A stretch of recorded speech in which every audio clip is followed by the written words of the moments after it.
សូ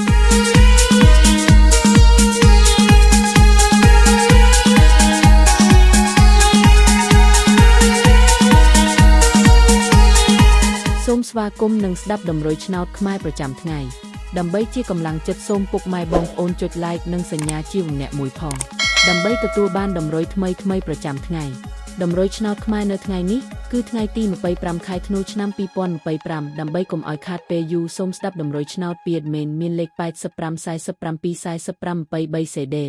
សម្រាប់លេខ OZ admin មាន2គ្រាប់គឺ OZ ខ្ទង់70និង20សម្រាប់3លេខគឺ admin មាន2គ្រាប់ផងដែរគឺមានលេខ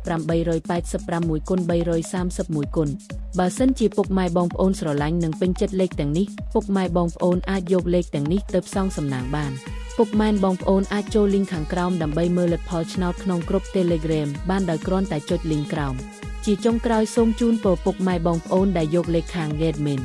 ទៅផ្សងសំណាងហេងយើងទាំងអស់គ្នាជូនពរពុកម៉ែបងប្អូនជួបតែសំណាងល្អនិងសុខភាពល្អសូមជម្រាបលាជួបគ្នានៅថ្ងៃស្អែកបន្តទៀត